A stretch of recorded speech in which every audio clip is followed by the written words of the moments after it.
everyone. My name is Mr. Crow, and this is my best friend. His name is Paco, and I met Paco one day on a very long walk. So let me explain. Here you go, buddy.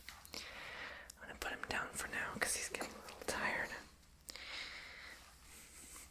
We just woke up and we were gonna go for a little adventure, and I just wanted to tell this story. I had to just get it out of the way first before we started our day because I felt like I wanted to share what we've been through together. So I hope you guys enjoy this story time. Okay, so one day, me, Mr. Crow. Yes. Do you like my natural luscious feathers? I'm actually part human, which is why God made me this way. But I was walking out along the forest and I met this little guy, and I was feeling a little sad and lonely that day, and he came across my life and we became best buds since. But before then, I was going through a really hard time. My family was struggling to survive Mama Crow and Papa Crow. So they were getting too old, so I was responsible for going out into the woods and collecting anything I could find with my big beak. Raisins and cranberries and you name it, I had to go and find it. So one day as I was wandering around, I smelled something. It smelled familiar, but I didn't really know what it was. But then I remembered that one time when I was young and a human found me. I was abandoned. I had a broken wing. It was this wing. It still kind of hurts when I move it a weird way. But anyway, so this human found me and healed me back. And this human had a dog, and he would always go out into the woods and go in the rain and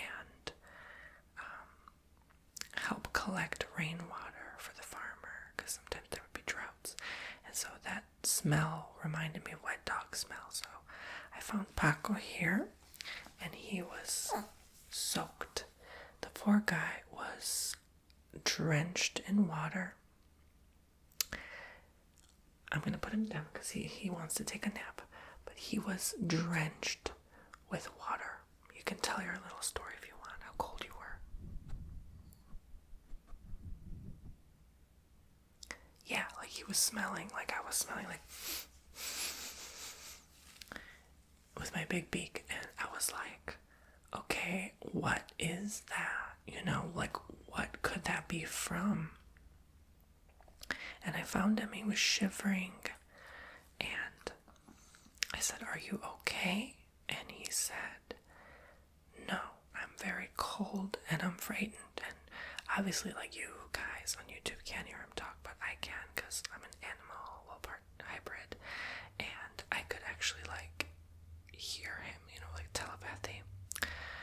And so I was like, okay, well, I'm trying to survive and find food for my family, and so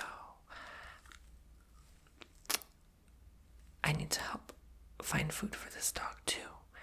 And I didn't know what to do with him. I didn't think we would become friends or anything. I just thought, okay, like, this is just another animal struggling to survive like us in the woods out here. There's not like humans throwing breadcrumbs at us. Like when I was injured, the human guy with the dog always threw like seeds and breadcrumbs. Anything he could. He didn't know what to do with me. I thought at first he was scared of me. I'm like, oh my god, I'm just a crow.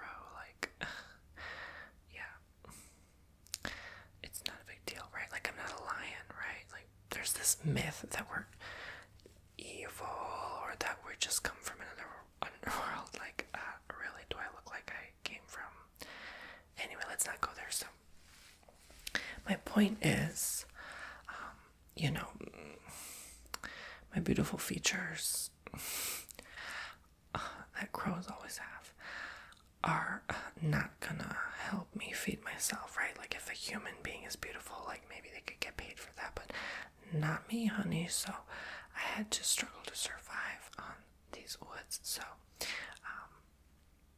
I basically felt like your version of Little Red Riding Hood. I mean, trying to find help and feeling scared and tired and just overall afraid. And this little guy was too, and I think that's why we made such nice friendship over the years. And it's an unusual friendship too, like a crow and a dog. Really, you definitely don't hear that. And so, but we got along quite well, and he's very calm. He's very thankful that we met and that we formed our friendship. And I just want to make this video to say thank you, Paco, for being my friend. Thank you for being such a wonderful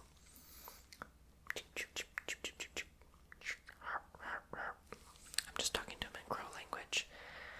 For a wonderful friend. Yes, he understands crow because he's a dog, and like all animals understand each other. So, by the way, there's this raven, Sanquisha. Oh my god, she's such a diva. Like, she's like, oh honey, I have better eyelashes than you. And I'm like, is that gonna help feed you and your family? She's like, I ain't got a family. I'm like, okay, well, is that gonna help you survive on these woods? She's like, honey, I've been surviving these woods since before you were born. I'm like, okay, why you have to show off all the time? Anyway, that's another story time, maybe for another video.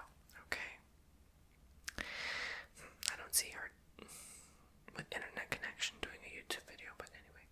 So my point is, she's like, honey, oh, your feathers, at least she helped me, your feathers look so rattled. So that's why I bought her, she's selling this oil cream to survive.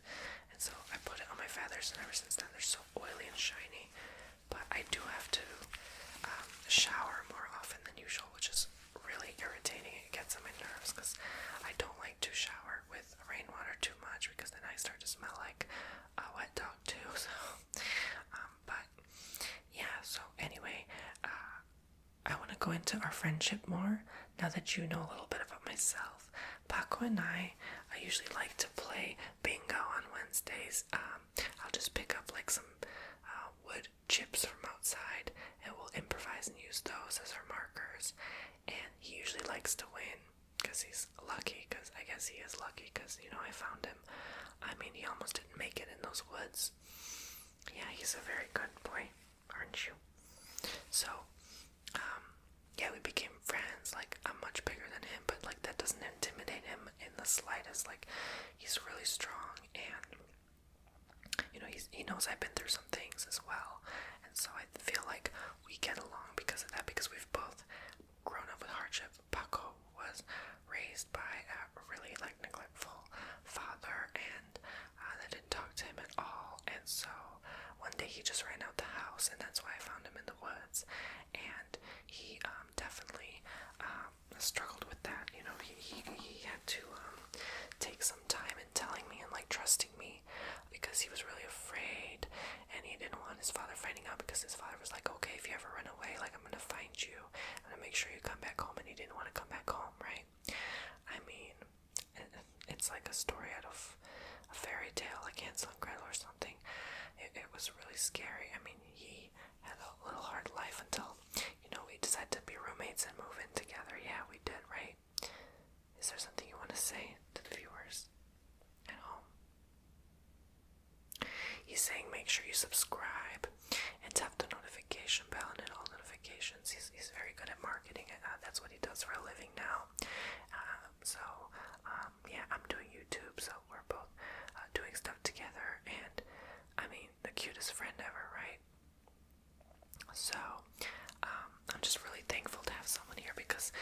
was hard living alone in these woods for so long, you know, and just have a friend that you can just get along with and talk to. And you know, we also do business. We negotiate business deals, so we go out into the woods. One day there was this squirrel named Rocco. I swear he's so hard to do business with. We're like trying to invest in a treehouse, like an abandoned treehouse that some humans left behind. And the squirrel's like, no, do you know I can stash like 5 winters worth of acorns and peanuts in there? And I'm like, first of all, did I ask you? Second of all, I'm willing to pay you 100,000 acorns for this treehouse. You know how much of a stash I have, and I have it hidden in like 50 different locations because I can remember pretty well where I stash all my stash. And he's like, you better add something else to that. You better give me like an incentive or something. And I said, what do you want? And he's like, I want your dog. And I'm like, are you kidding me?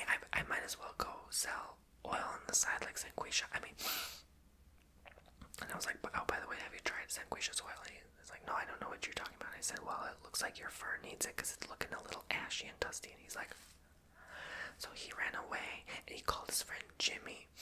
He's also a squirrel. No, actually, Jimmy was the raccoon. Oh yeah, that's why I was intimidated and I flew away. That raccoon was scary. He bit my butt and almost broke my wing feather.